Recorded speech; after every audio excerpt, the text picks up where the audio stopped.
I have been inundated with requests on how to do live streaming for... I know what's going on out there in the world right now is very scary, very, very scary indeed.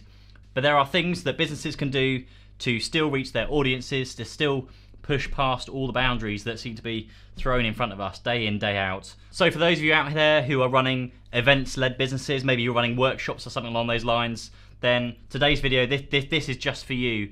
This is all about how to live stream your events online. So you'll be able to live stream your videos onto YouTube, Facebook, Twitter, Instagram. There are so many options out there. What I would do, just to try and keep this simple so I'm not having to scroll around the Facebook and LinkedIn and Twitter and find all the comments. If you can just leave all your comments on the YouTube video. If you're watching this on YouTube, then just leave them down below.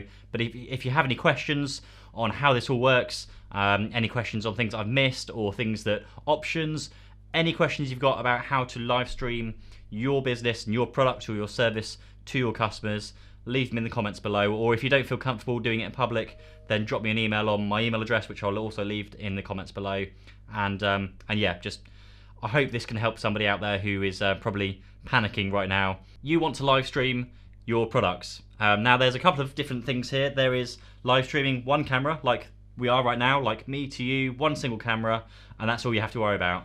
That is quite simple. The other solution is that you want to have multiple camera angles, whether that's a top-down shot on the desk, so you need to have a second camera for that, or you just want to have two different camera angles, perhaps pointing at two different people, or three different people, or even maybe one camera and one laptop, so you can actually see what I'm doing on my laptop, so you like screen recording. So I'm going to go through a few options today that will cover off the vast majority of those questions. I've created a kit list, which is on kit.co.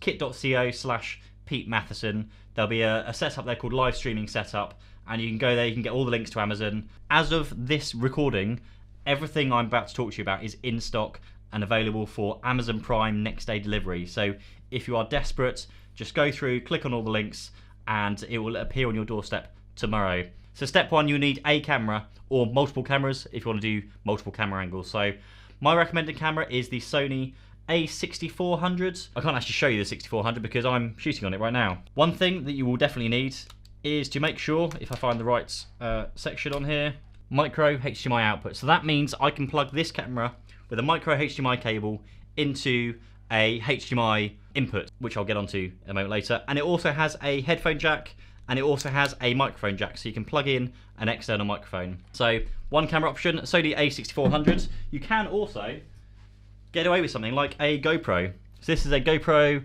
Hero 7, I think it is. These cost around £200 or £300 still, I believe. So you can use these. My word of warning and advice around these, because this is exactly what we bought this for, was to do the top-down shot on our podcasting. The output from the GoPros is delayed by a few seconds. So if you're trying to cut between cameras, this will be delayed and really put you off. This does have a HDMI, a micro HDMI output on it as well. So you have your camera. You also need something to put it on, of course. Tripods. So you can get away with a Manfrotto cheap tripod. The one I've linked on Amazon, I think it's about £40 or so, but that's a basic tripod. It does its job. The camera you're watching me on is sat on one of those tripods right now. This is a GorillaPod. This is because you can wrap it around anything you see fit, a tree trunk, a lamppost, a person, anything you want to. So if you want to do a top-down shot, you could wrap this around a door frame or something and then mount the camera. It's good for that. You've got the camera, you've got the tripod. You'll also need one piece of magic, particularly with the Sony A6400, because it has abysmal battery life, is you'll need to get one of these, which is I think they call it a false battery, and basically it's a very light, empty battery. This plugs into the camera with a wire hanging out of it, and that then plugs into two USB ports, powered USB ports, and that will essentially power the camera off of mains power forever. You will not need to recharge your camera ever again. So get one of those. The next thing is your audio. You need to get good audio, and using the built-in mic on the camera is the worst thing you can ever do, so do not do that. There are options. You can get a Rode Video Micro, which is what I'm recommending, which is one of these, and it looks like a little furry rat thing, but basically this plugs into your camera, into the microphone socket on the camera, and then screws onto the top, so it actually attaches to the camera. You can also attach it to a microphone stand like this one that I'm using right here.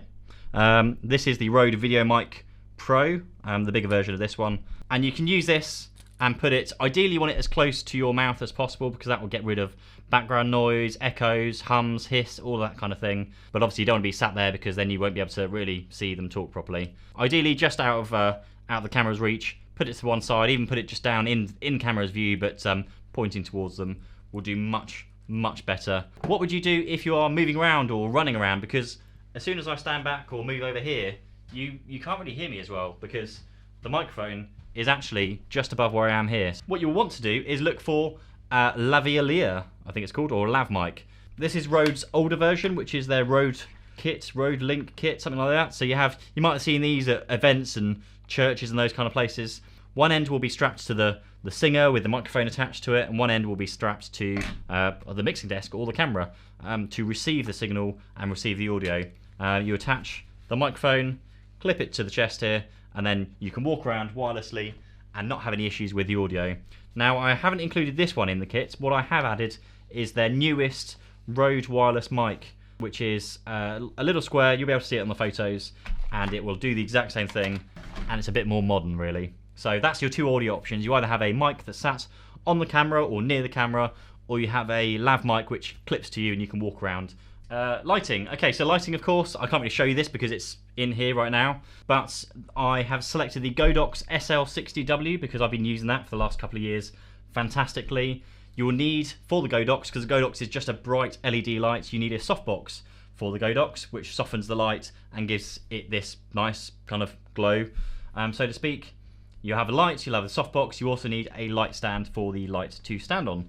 And that completes your lighting setup for a single person. Ideally, if you do it against a window or something using natural light, is always better. Okay, so that's the majority of things. The difficult thing now is the actual, how do you plug it all in? How do you live stream it? So the things you will need, first of all, is something called a Camlink 4K. And this little doodah, USB device has a USB connection on one end, and on the other end it has a HDMI input, which if I can block my face it might focus on it. So this means you can literally plug which you will need a cable for. Preparation, look at this. Okay, so you have your digital camera. We have a digital camera. You can plug the HDMI output of your digital camera, which is there, and you plug the little micro HDMI into that. Whoop. And you plug the other end, which is a big HDMI, so you need to buy a micro HDMI to HDMI cable and get it as long as you need. If it's need to be a 5 meter, 10 meter, whatever it is to do the job, then brilliant. You plug that into the connector. This then plugs into your PC or your laptop or whatever you need to. Works on Mac and Windows. And you need one of these per camera or per source you want to use. So if you're using two cameras, cha-ching, you'll need two Camlink 4Ks. If you want to use one camera and maybe you want to use one laptop because you want to do you want to record what's on the screen, you still need two, because you take the HDMI from one camera and the HDMI from the other laptop. If you want to use just a single one, then it's very easy. But that's essentially how you hook that part up. And then if you are having multiple cameras, multiple inputs, you want to switch between them, then have a look at, we've got the slightly bigger version, which is the Elgato Stream Deck. And the Stream Deck essentially is just shortcut buttons for your computer. There's software attached to it, is specifically designed for the streaming software, but you can, by using this, you can basically tap a button and it will switch from one camera to the other. You can tap another button, it will start or stop the live stream.